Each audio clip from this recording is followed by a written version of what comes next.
הברכה, רפואה שלמה. עודד קוטמן בסודי, מוני קסטר בת עודד, שואל קינה בת עודד, תזנוי מבת שנפרחה, יוסי בת אוריה, ויקטור איוש חיים בן עודד, לבנה בת שואל, אסתר קולט בת כניסה, יורה בת יהודית עזיזה, רינה בת שמחה, ציון אליהו, בן נג'מה, ז'אן, גלית בת רוחמה. תודה רבה. מייק, תודה רבה. J'ai pas entendu. שלי אסתר בת ציפורה רפואה שלמה בשאר כל חולי עמך ישראל. אמן כן יהי רצון. Oui. Qu'est-ce qu'il y a? Hein?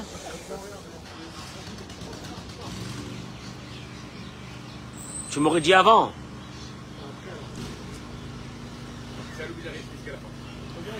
Toda Rabba. On est le 17 aujourd'hui? En ce 17 février. 24 degrés à l'ombre. Baruch Hashem, Toda Rabba Boré Olam. Merci, merci Hashem, Toda. Hashem de nous avoir envoyés dans ton palais. Être dans le palais d'Akadosh Baruch Hu, c'est un mérite. Yehi Ratson qu'Akadosh Baruch Hu fasse que tous nos frères et nos sœurs, un jour, puissent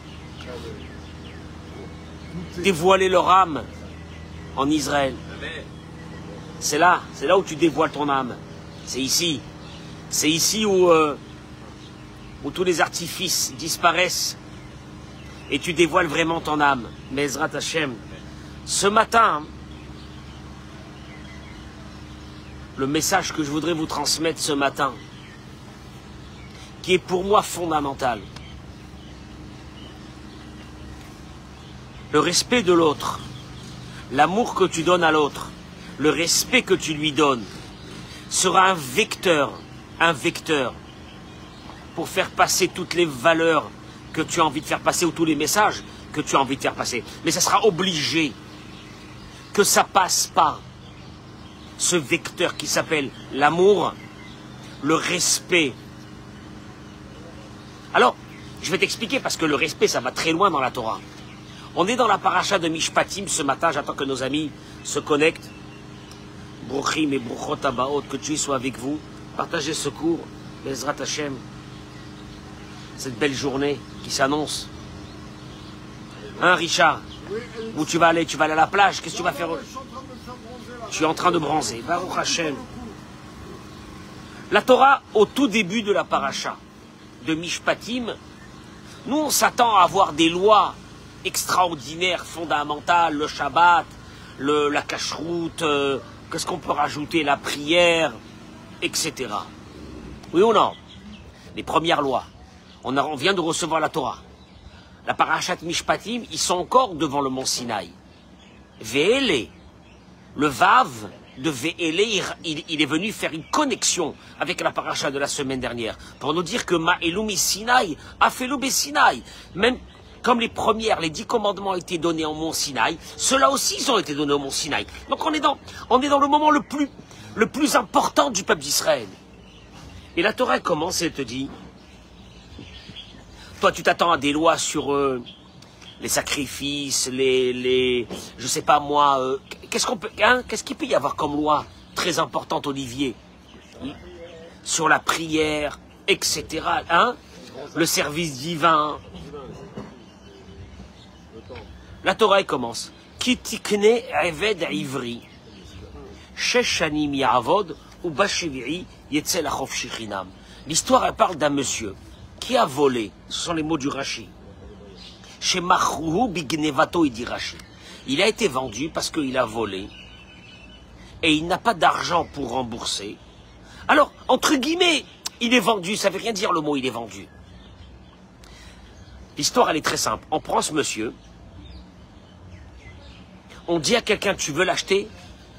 Ça se vend pas à un être humain, il se vend pas à un être humain, il se vend pas.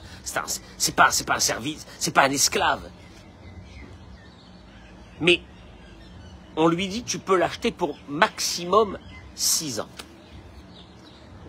Donc tu vas nous donner l'argent.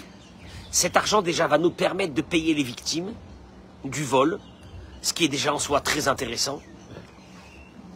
Et puis, toi tu te dis, bon ben voilà, on a payé les victimes, et puis c'est bien. Allez, tant mieux. C'est vrai qu'aujourd'hui, quand un voleur, on l'attrape et qu'il rentre en prison, il ne fait rien d'autre que de coûter encore un peu plus cher à la société. Et puis en prison, il passera des stages avec d'autres voyous. Il sortira avec des connexions où il pourra, en sortant, être plus efficace dans ce qu'il est en train de faire. Et en 2 mots, on s'en sort jamais. C'est rare quand quelqu'un qui a été mis en prison sortant, hein, il change complètement de vie. Bon. Mais la Torah s'arrête pas là. La Torah nous ramène dans Masechet Kiddushin un verset qui est marqué dans Devarim au sujet de cet esclave. Ki tovlo imach. Écoutez parce que c'est énorme. Dans Parashat Re'eh, dans Devarim, la Torah nous dit que si un jour cet esclave décide de rester avec toi, on l'appelle esclave, mais c'est pas vraiment un esclave, hein, puisqu'après 6 ans, il s'en va. On est d'accord? Moi, j'appellerais ça plutôt un service d'utilité publique qu'on a aujourd'hui. Mais il paye à la société. On va le vendre, on va récupérer une grande somme. Cette somme va permettre de rembourser les victimes, ce qui est déjà très important, déjà en soi. Mais la Torah ne s'arrête pas là. Elle continue et dit, et voilà que, qui ahevra, si à un moment donné, cet esclave, ce serviteur, va commencer à t'aimer. Pourquoi il va t'aimer?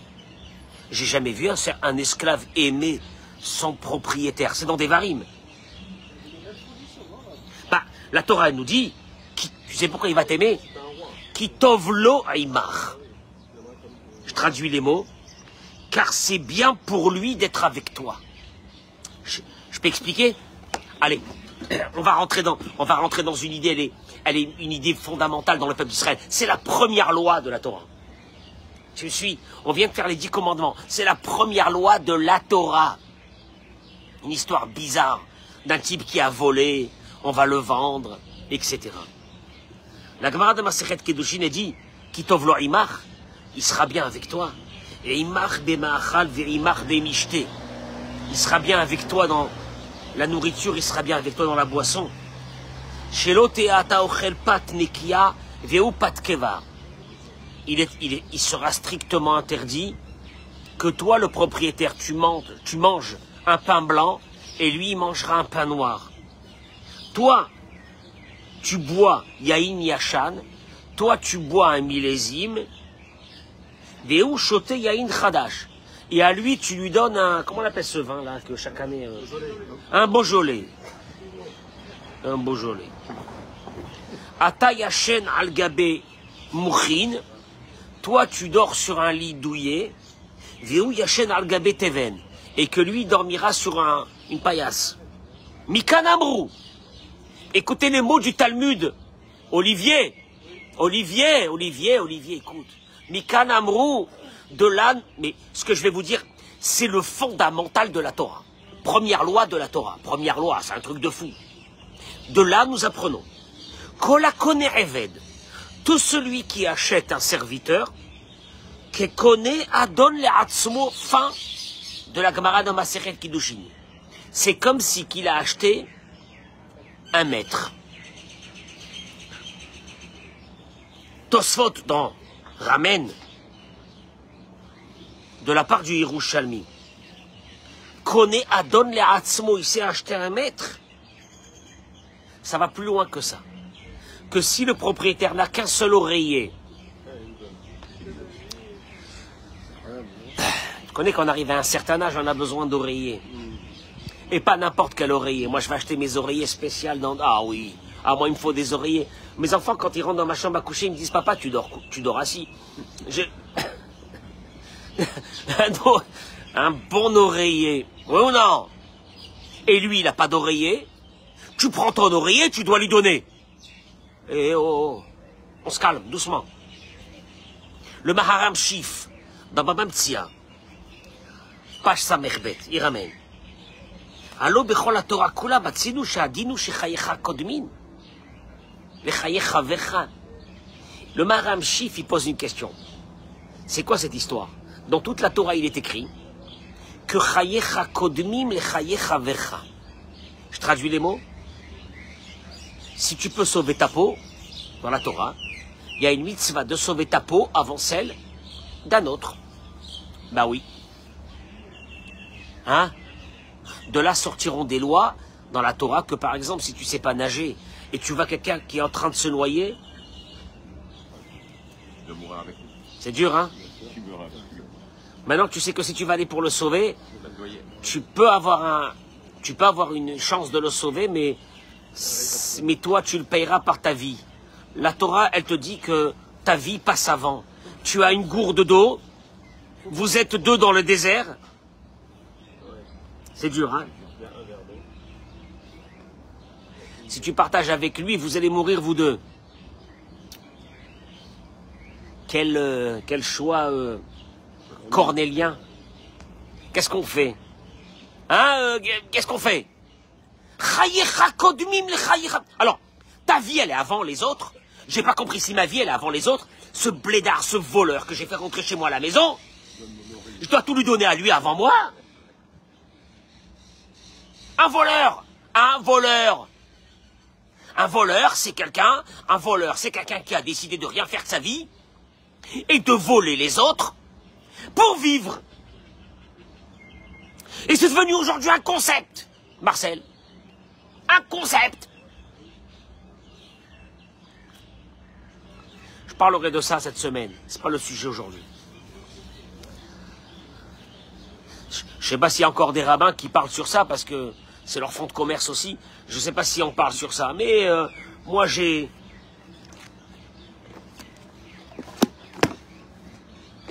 un seul fonds de commerce. J'ai jamais eu de carrière dans ma vie. Un plan de carrière. J'ai jamais eu de plan de carrière dans ma vie, moi. C'est ce qui a permis que je sois toujours libre de parler ce que je veux. Parce que j'ai pas de plan de carrière. M'en fiche. Aujourd'hui, je suis là, demain, je suis ailleurs ou je suis nulle part. Ça n'a rien à voir. L'essentiel, si je peux servir l'humanité et les êtres humains et leur faire rentrer quelque chose dans la tête, je le ferai. La Gemara dit, oh, dans ma Masechet Kiddushin, Eved Ivri, En Tsarich La'avod. Alors, les lois sont pas terminées. Samuel, un esclave juif, tu n'as pas le droit de le faire travailler la nuit. Ah bon? Et si moi j'ai du travail la nuit, Eric? Pourquoi? Parce qu'il est écrit Kitov lo Eimar. Il doit être bien avec toi. Et de là, la Gemara, elle apprend avec toi. Ben, si toi tu dors, il doit dormir. C'est horrible. Si toi tu dors, il doit dormir. Alors si tu dors toi, tu peux pas le faire travailler la nuit. Et si toi, tu es quelqu'un qui dort de bonne heure, à 22h, tu dors déjà. Hein? Tu dois t'inquiéter que ton serviteur que tu as payé 1 million, tu l'as payé 1 million pour l'amener chez toi à la maison. Déjà que tu l'as amené chez toi à la maison, c'est un risque. Il risque de te dépouiller. C'est un truc de fou. Bon, tu l'as amené chez toi à la maison. On va voir pourquoi tu l'as amené. Il devient ton maître. S'il y a quelque chose que toi tu as et lui, il n'a pas, c'est impossible. Mieux que ça, les mêmes heures de sommeil pour toi, ce seront... Olivier, tu entends? C'est pas terminé. Voilà que les 6 ans se sont terminés. Eric, Ayoun, qu'est-ce que tu fais après les 6 ans quand se sont terminés les 6 ans? Il y a une mitzvah. Il y a une mitzvah dans la Torah. La Gemara de Masechet Kiddushin Daf Yud Zayin ramène. Il y a une mitzvah qui s'appelle la mitzvah de Ha'anaka qui est marquée dans la Torah. Ha'anek ta'anik lo. Tu dois lui donner de toutes les bonnes choses que tu as chez toi à la maison. Il doit partir de chez toi avec plusieurs ânes remplis ou plusieurs camions remplis de toutes les bonnes choses. Moi j'ai envie de frapper ce type-là. Et là il ramène ici, il dit Allo Medoubar Badam chez Ganav. On parle d'un voleur. C'est pour ça qu'il a été vendu. D'ailleurs, s'il avait de quoi payer le vol, il n'aurait pas été vendu. C'est un clochard. Il a volé. Il a tout dépensé au jeu. au casino, ou bien il a dépensé dans la drogue, et il n'a plus rien. Et la Torah te dit que tu vas le gâter, que tu vas le mettre. Et c'est pas seulement ça. Avant d'aller dormir le soir, tu vérifies. Tu rentres dans sa chambre. Oh là là, il n'a pas d'oreiller. Amenez-moi l'oreiller qui est dans ma chambre à coucher, mettez-lui. Excuse-moi, Jean-Pierre, je vais aller dormir, moi, à 22h. Donc, à 22h, il faut que tu sois dans ton lit. C'est comme ça, hein. J'exagère pas d'un mot.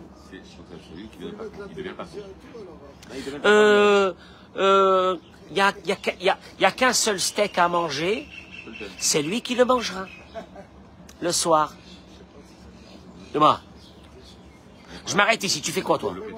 Je m'arrête. Richard, tu fais quoi, toi? Je m'arrête ici, tu fais quoi, toi? Là, maintenant, c'est la Torah. Et c'est la première mitzvah de la Torah. Tu fais quoi, toi? Est-ce que c'est vraiment respecté? Ça a été vraiment respecté? C'est un voleur! C'est un voleur, c'est un brigand! Il a volé des gens! Voler quelqu'un, c'est lui voler sa vie! Voler quelqu'un, c'est lui voler son sang! Il y a des gens qui ont volé des vieillards, qui ont volé des retraités. Comment ils peuvent vivre, ces gens-là? Quand tu le prends chez toi à la maison, moi, la vérité, je me dis, je le fais rentrer dans une baraque, je le frappe. C'est parce que je le fais. Voilà, on y arrive. On y arrive au point culminant de la religion juive. C'est la première loi. C'est obligé qu'on vende un juif, celui-là? Ouais. Jamais. C'est un frère. Vendredi, il arrive. Tu mets ton costume pour aller à la Sina. Tu vois que lui, il n'a pas de costume. Tu dois enlever ton costume et lui donner. Donc lui, il va aller en costard. Et toi, tu l'accompagnes. C'est un juif, hein. Il va prier. Et toi, tu l'accompagnes avec ton pantalon du rôle. Mais, voilà la question. Olivier, il dit, j'ai pas compris là. Pourquoi? C'est quoi le but? C'est quoi le but? Et là, je vous donne une chose. Caché, en vérité, tu veux que je te dise une chose? La Torah, Dieu, il te dit, regarde-moi bien. Dieu, il te dit, regarde-moi bien. Ce voleur, c'est mon fils. Moi, ce que j'ai besoin de toi, c'est une chose. De réhabiliter mon fils dans la société. Comment on fait pour réhabiliter un voyou, le pauvre? C'est pas de sa faute, hein, c'est quelqu'un qui a un brigand. Comment est-ce qu'on fait pour réhabiliter un brigand dans une société pour qu'il se mette à vivre une vie normale? Voilà le thème de ce matin. Dit le Rav. Il est possible pas de lui crier, de l'agresser, voleur, pauvre type, loser, t'as rien fait de ta vie. Il est possible. Mais il dit, jamais ses paroles n'ont servi. Oh, c'est extraordinaire. Et toi, tu dis comment il est en train de rentrer dans ça maintenant, Rav Cohen, hein, qu'il arrête avec ça. La meilleure façon pour faire tourner les choses, c'est que tu prends quelqu'un, que tu lui casses sa tête. Il te dit, ça n'a jamais marché. Ça n'a jamais marché. C'est même pas que ça a eu payé et que ça paye plus. Ça n'a jamais payé.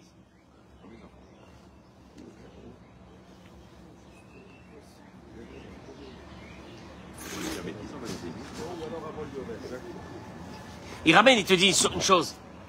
Chez Adam, Yored les diuta tartona, vigia les chefs la madriga. Quand un être humain, il arrive au plus bas, malheureusement, il a un échec, un enfant, quelqu'un. Il tombe. Il est rentré dans le vol. Benoheg, chez Baolam, Machnisi, Madame Kazele Betsoar, les Arnicho. Nous, dans notre société, qu'est-ce qu'on fait? On prend cet homme-là et on le fait rentrer un peu plus dans son trou. Il se retrouve un beau matin dans une cellule. En batoilet. Jamais ça n'a arrangé quelqu'un. Le voleur en sortant, il dit, la prochaine fois, je serai plus intelligent pour qu'on ne m'attrape pas.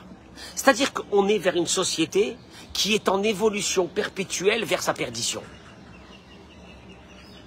À Torah Kedosha, écoutez-moi bien ce que je vous dis. Baal et Lamed Otanu, la Torah elle est venue nous apprendre. Comment faire pour remonter quelqu'un qui est arrivé à cette situation?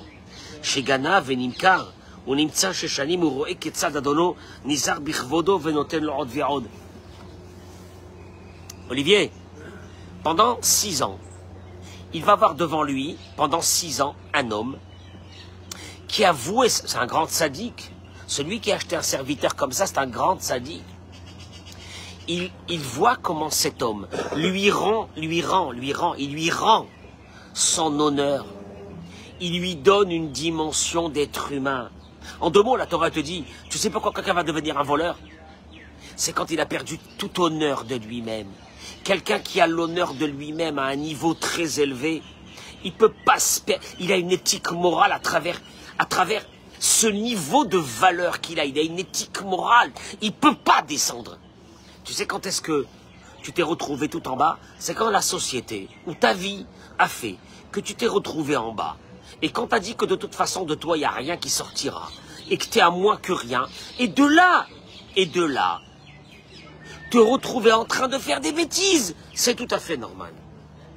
Mais Mila, il te dit, oh, Yarazov Darko Kodemet, il tragel ou la tête vélétive imazoulat. Il te dit, quand une personne va voir combien qu'on lui fait de l'honneur, combien qu'on lui fait du kavod, combien qu'on le respecte.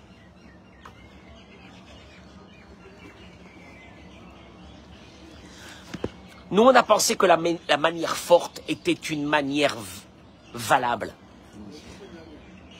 La manière forte n'est pas une valeur valable pour transmettre un message, un seul. La meilleure des façons, c'est de redonner un volume à quelqu'un qui est tout en bas. C'est dur, hein? Parce que nous, notre conception, c'est quoi? Il a volé, il faut qu'il paye sa dette. Quelle dette? Eh bien, rien, on le met en prison. Il paye sa dette. Il a payé sa dette à la société. En quoi il a payé sa dette? Il est ressorti de prison, il est encore plus bas. S'il est plus bas, il retombera rapidement dans ses vices. Si tu pouvais le prendre et le mettre à un niveau tellement haut, qu'il se dit c'est impossible que je retombe, parce que j'ai une éthique morale. Je voudrais vous dire, je veux pas être, pardon, oh là là. Juste Mechila, Todaraba. Hein? Ben, je vais t'expliquer. Parce qu'on va aller sur du concret. Le Rav Zamir Cohen, dans son livre, il dit Merkarim shebutzu bizmanenu, idbarech avda madima. Des études psychologiques qui ont été faites récemment nous dévoilent quelque chose de dramatique. Que la majeure partie, peut-être pas vous qui m'écoutez, la majeure partie des parents dans le monde ne passent pas plus de 5 à 8 minutes avec leur enfant par jour. On parle de 5 à 8 minutes. Maintenant, ceux qui m'écoutent, qui sont des personnes honnêtes et qui veulent avancer, ils se disent pas, c'est pas vrai. Quand je parle de 5 à 8 minutes, il va expliquer c'est quoi les 5 à 8 minutes. Parce que peut-être que nous, même les 5 à 8 minutes, on les a pas. Attendez. Ou Magam Rav, chez Roubam, chez la Dibourim, et en plus, dans ces 5 à 8 minutes, ce sont que des sujets techniques. Tu as mangé, tu t'es douché, tu as brossé les dents, tu as préparé tes affaires pour demain, rentre dormir, je lis les mots, hein. Habille-toi, organise-toi, fais vite pour aller à la Asa, comment on appelle ça, le bus scolaire. Orimele. Encore une fois, il fait pas un procès à ses parents. Orimele. Asukim miyad midai be'atzmam ou be'matalot. Écoutez-moi, c'est nous tous. Hein. Ils sont très occupés avec leur travail. Shochachim shenefesh hayeled zekuka les sicha inyanit metuna ve'amitit. Ils ont oublié ou ils ne le savent pas qu'un enfant a besoin d'un moment de discussion, de temps, de rapport humain avec cet enfant qui permettra à cet enfant de se développer convenablement pour ne pas devenir un fou. Il n'y a pas un enfant qui n'a pas besoin de ce temps.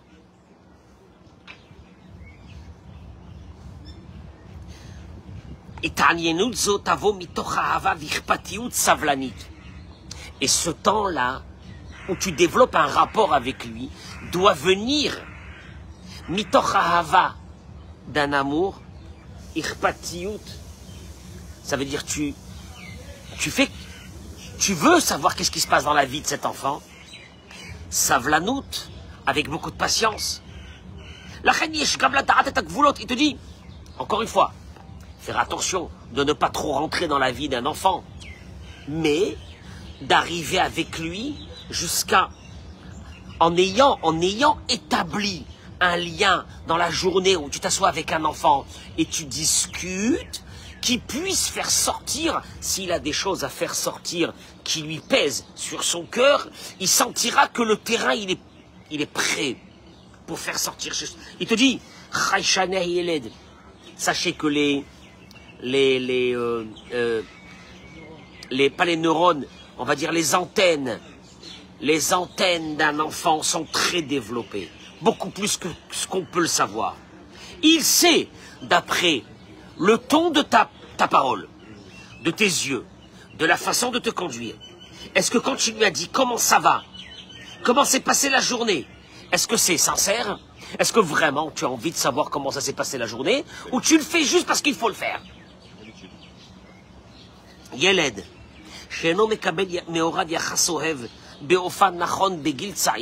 un enfant qui n'a pas reçu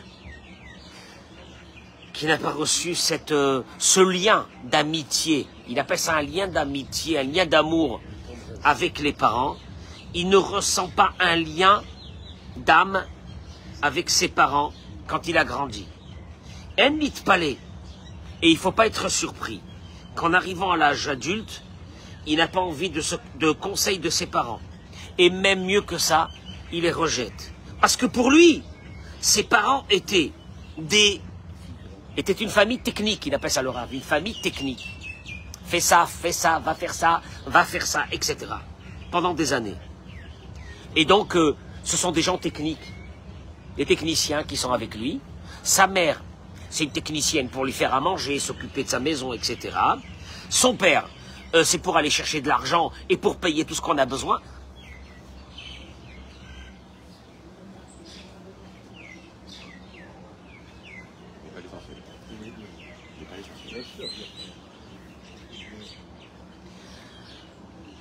Des enfants qui ont trouvé des parents qui ont donné ce temps. Mais comment tu donnes ce temps? Comment tu crées un lien? Mais quand tu arrives à avoir un lien avec un enfant, qu'à un moment donné, tu deviens son confident. Qu'est-ce que ça veut dire être un confident d'un enfant? Moi, je peux vous dire une chose, c'est pas que chez les enfants, même chez les adultes, c'est la même chose. Un lien entre un couple, c'est la même chose. Un confident avec un enfant, c'est que même tu arrives à un moment donné que tu te sens tellement proche de cet enfant, cet adolescent, que tu lui demandes des conseils, qu'est-ce qu'il pense sur certaines choses de ta vie. À toi.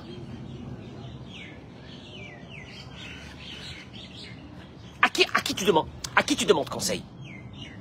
À un ami. Quand tu vas demander conseil à un enfant, tu lui montres que tu attends son conseil. C'est un ami. Il te dit,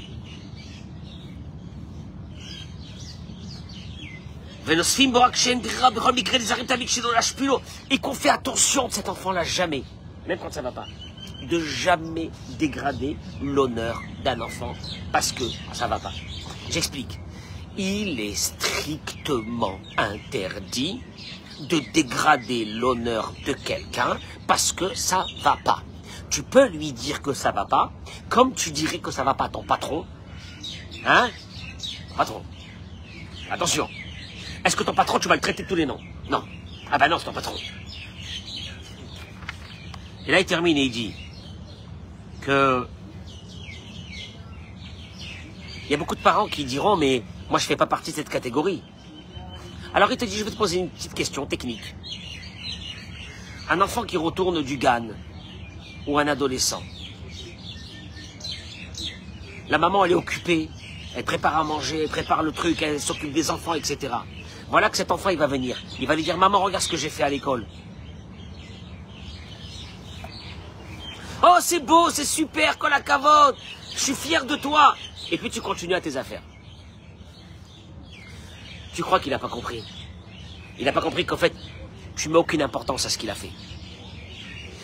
Par contre, si tu es occupé, tu peux lui dire une chose. Je t'en supplie. Je ne veux pas regarder maintenant. Laisse-moi. Je termine dans une demi-heure. Je veux m'asseoir et voir ce que tu as fait. C'est une autre façon de voir les choses. Zoï, Aval, il te dit, il te dit, un enfant a besoin autant que de la respiration d'avoir une maison où il a sa place.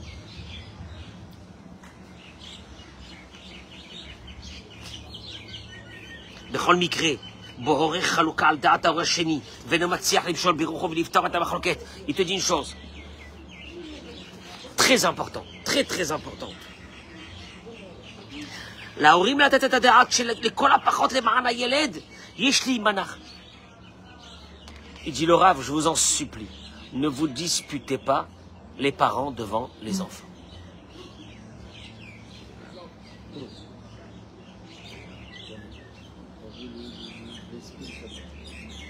Un enfant, il dit le Rav, je vous dis les mots tout de suite, un enfant qui grandit sur un sol mouvant, il est mouvant le sol, il est mouvant, il a peur, le sol il est mouvant, il rentre à la maison, il sent la guerre mondiale, le soir ça crie, le matin ça crie, il est dans un sable mouvant, il n'a pas sur quoi construire sa personnalité, et en tant qu'adulte il sera très malade.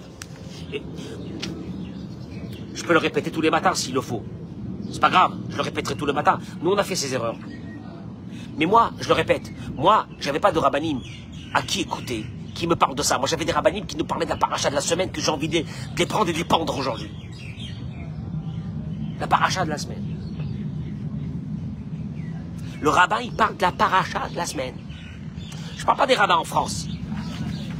Du consistoire, que la moitié, ils font que des commémorations sur la Shoah.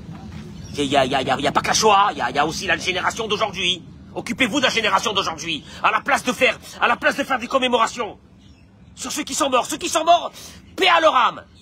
Et à les vivants, faites quelque chose, soyez utiles. Et ne parlez pas des cours sur la paracha, sur la politique, ou sur le Mashiach, ça sert à rien. Faites des cours où vous expliquez aux êtres humains comment vivre dans les maisons. Parce que nous, les générations futures de ces enfants, on va les récupérer. Et le problème, c'est qu'on va récupérer des grands malades. Qu'on ne peut pas faire grand-chose. Et moi, je répète encore une fois, si nous, on avait eu ça, moi, si j'avais eu des cours comme ça, moi, il y a 40 ans, beaucoup de choses auraient été différentes.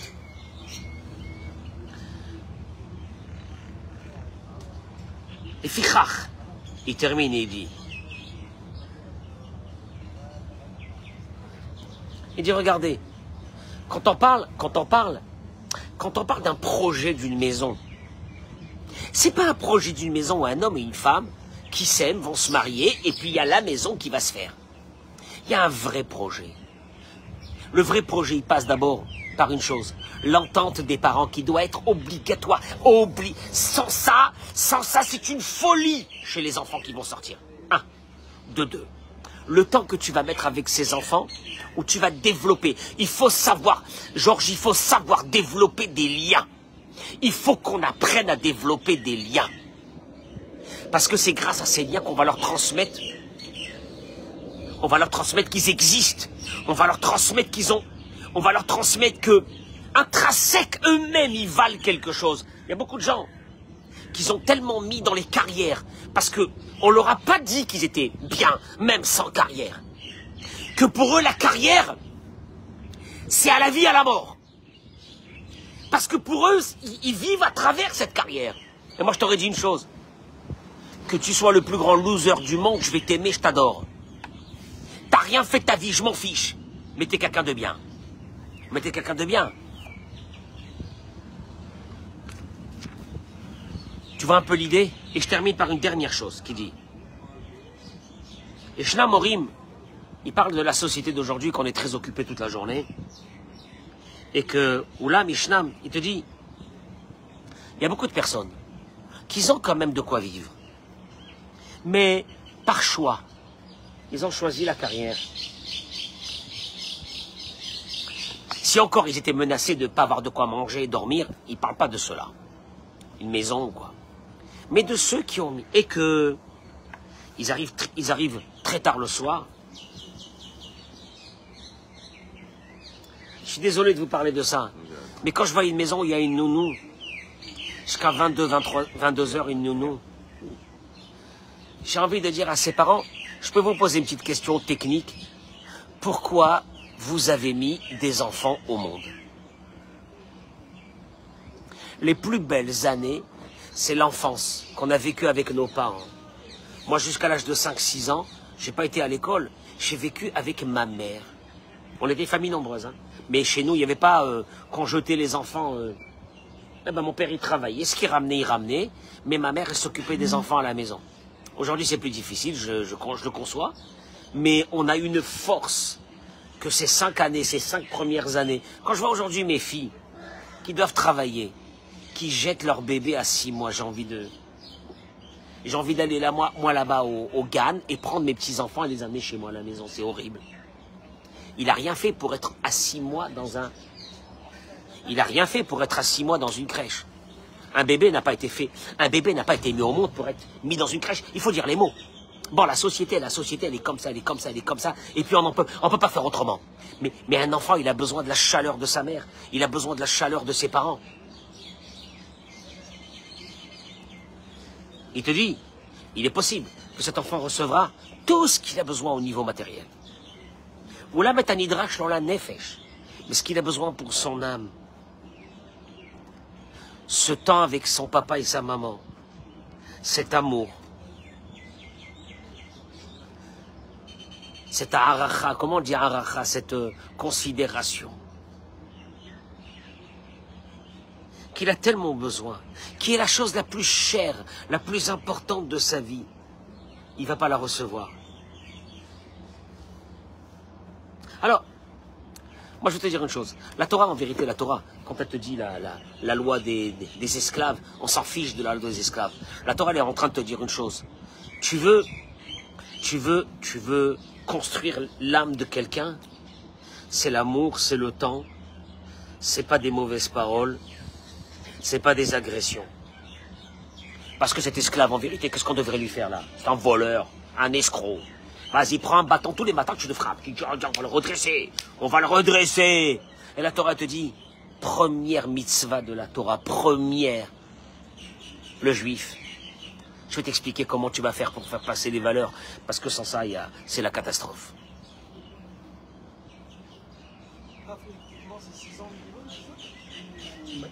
Maximum. Tu veux que je te dise une chose? C'est un vrai développement de l'être humain. De comprendre que pour faire passer les messages les plus fondamentaux, nous on a cru que c'était la manière forte qui marcherait. Le seul problème, c'est qu'aujourd'hui on a des milliers d'adultes qui n'ont pas d'âme. Alors comme ils n'ont pas d'âme, il suffit qu'ils sont tombés avec une folle, je parle pour les garçons, ils sont devenus fous. Je parle pour une fille, il suffit qu'elle est tombée avec un fou, elle est devenue folle. Mais quand un être humain, il est construit, il détecte tout de suite ce qui ne va pas. Il détecte. Il ne peut pas rentrer dans un trip, il détecte. Ça va pas, ça va, ça va pas. Mais comment il peut avoir ça? C'est tout ça, c'est ce qu'il a construit dans sa maison. Si dans sa maison, il a une construction forte de sa personnalité, il détecte tout de suite ce qui va et ce qui ne va pas. Je veux te dire une chose. En vérité, la Torah est venue te dire. Là, c'est le don de la Torah. Mais en vérité, Dieu te dit, un religieux, s'il n'est pas établi dans son âme, c'est même pas la peine. C'est la première mitzvah de la Torah, l'honneur de l'être humain. La construction d'un être humain à travers son honneur. La réhabilitation d'un être humain. reconstruire l'âme d'un être humain. Parce que je t'explique, s'il y a la Torah et il n'y a pas la construction de cette âme, c'est pas le désastre, c'est le Titanic. C'est le Titanic. S'il y a de la Torah, il n'y a pas la construction de l'âme. Comprenez pourquoi, Mike, mes cours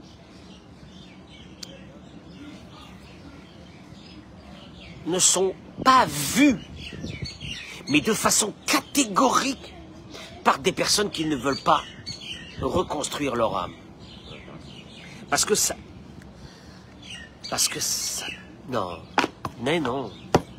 Mais non, mais il dit des bêtises. Oh, n'importe quoi. Et vas-y, traverse ta vie. Une vie entière de désastres, de problèmes. Tu veux que je te dise une chose? Combien de fois, moi, la plus grande douleur de mon cœur, c'est quoi? Est-ce que ces gens prennent conscience un jour de leur situation, oui ou non? Et ma réponse, elle est non. Celui qui ne veut pas prendre conscience de sa situation, je ne parle pas de la religion, mais tout le monde est bien. Encore une fois, je ne dis pas il y a des gens les méchants et les gentils. Tout le monde est gentil. C'est pas ça le problème. Le problème, c'est quoi? Le problème, c'est ces rapports humains, ce kavod, ce lien, cet amour. On n'a rien besoin, nous d'autres. Maintenant, quand tu construis un corps qui est sain et une âme qui est sainte, qui est bonne, qui est forte, un peu de religion, ça sera extraordinaire. Beaucoup de religion, alors tant mieux. Mais pas le contraire. Tu comprends pas le contraire. Quand la Torah te dit, tu sais pourquoi une personne est devenue un voleur? C'est parce qu'en vérité, son âme, sa personnalité a été déstructurée. Et le travail, c'est de restructurer cette âme. Et au jour où c'est qu'elle sera restructurée, jamais il voudra retourner dans une chose pareille. Je veux dire que quelqu'un qui a reçu dans sa vie... Vous savez, je vais vous dire une chose. Beaucoup de personnes qui courent derrière l'argent que je connais aujourd'hui, au demeurant mes amis, que j'adore. Je les adore comme mes enfants, comme mes frères. Donc, à un moment donné, je leur ai dit, pourquoi tu cours comme ça? Pourquoi tu cours comme ça? Pourquoi tu cours comme ça? Il m'a dit, Rav, vous savez pas quelle était mon enfance. Ouais, c'est vrai. C'est vrai. Je peux pas les juger. Et d'ailleurs, j'ai jamais jugé quelqu'un. Je peux pas les juger. Mais tu comprends que s'il y a une enfance qui est forte, s'il y a une enfance qui est ce que tu vaux, toi, selon tes capacités, tu termineras pas chirurgien, et alors? Il y a que des chirurgiens qui ont réussi leur vie. Il y a plein de chirurgiens aussi qui sont fous. C'est pas ça. C'est pas ça. C'est l'être humain. L'être humain. L'être humain. Quand quelqu'un s'en va de ce monde, on se rappelle de quoi de lui? Ah, qu'est-ce qu'il était gentil. Ah, il me manque. Qu'est-ce qu'il était bon. Qu'est-ce qu'il était bien. Qu'est-ce que je l'adorais. Qu'est-ce que je l'aimais. Oh non. Tu te dis pas? Oh, combien de fric il avait. On s'en fiche. Combien de maisons il a laissé. Que je t'en fiche. C'est l'être humain. Mais l'être humain, la Torah te dit, c'est ce kavod que tu donnes à chacun. Et des fois, c'est dur. Et des fois, c'est très dur. Parce que des fois, l'intellect de la personne se réveille en disant, mais il faudrait peut-être que je fasse la guerre.